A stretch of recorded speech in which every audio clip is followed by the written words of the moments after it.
so much for losing Ruth. We'd just gotten ourselves chased by a pack of evil hounds, and now here she was again. "Run!" I cried as we pounded past her. "Why?" she asked, but then a crash sounded behind us that could only be Orin's wall collapsing. Seconds later, I heard her panting along behind us.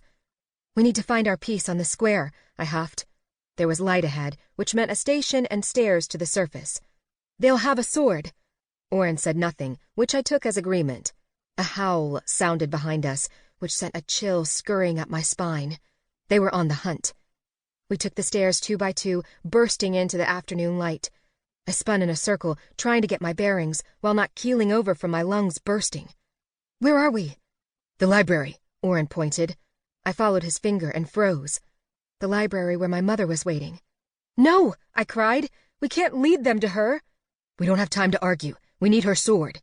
Snarls sounded at the base of the stairs, and Orin pulled me forward. I craned my neck and saw one of the hellhounds burst out of the subway station, its nose to the air. "What the bloody hell?" Ruth wailed, her short legs pumping even faster. Then the rest of the pack appeared, the 4 of them, a nightmare I'd never be able to unsee. The doors to the library were just across the square, but the hellhounds were fast, their long legs eating up the distance between us. "We're not going to make it," I panted.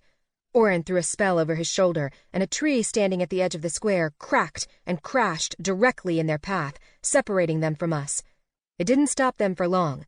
The hounds just scrambled over the trunk, but it was the delay we needed to dive inside the library and throw the thick wooden doors shut. "You fairies just had to have hellhounds pull your subway cars, didn't you? They couldn't be unicorns or golden retrievers?" I screeched at Orin, though I knew this wasn't his fault. My mom appeared at the balcony where I'd first seen her. "Honey, what's going on?" Something crashed against the doors behind us, nearly rattling them off their hinges. Another hit came, and the wood cracked.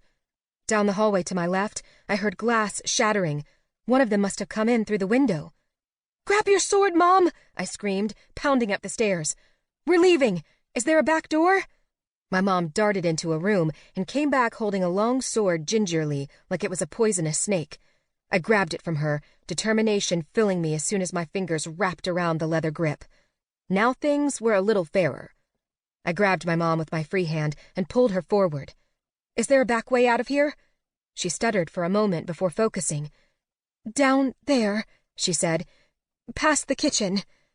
We ran down a hallway, ignoring the sound of splintering wood and claws scrambling on marble tile. The growls were getting quieter. We burst out the back door, and Orin somehow managed to thrust the stones from the ground behind us up into the air in jagged peaks, blocking the door. "Where to?" I panted to Orin. "I don't know," he said. "We can't fight off 4 of them with one sword. Maybe another square with our pawns?" But the squares were large, and we were dead on our feet. We'd never be able to keep outrunning them. My mind spun for a solution, and I tried to shove down the voice that told me I should have gone with John. No, we'd gotten through worse than this before. We'd figure it out. "Isn't there a way to stop them?" my mom asked, her short blonde hair in a wild halo about her head. "Calm them down?" My eyes widened. "Could we find one of those whistles?" "I told you I can't conjure." "Not conjure. Find one. In the locker room for the conductors or something. Or a pet store?" It seemed like whistles to control hellish dark hounds of doom would be the type of thing you'd find at a fairy pet store. "Maybe," Orin said, closing his eyes and whispering under his breath. Down at the far end of the library, one of the hellhounds exploded through the window, screeching to a stop, honing in on us. Another hound leaped and followed it through with more grace, also setting its red eyes on us. "Orin," I grabbed his arm, backing away. "A minute," he said, scrunching his brow in concentration. "We don't have a minute." I let go of him and gripped the sword in both hands as the hounds crept closer. "Got it," he cried, his eyes flying open. "This way." So we ran.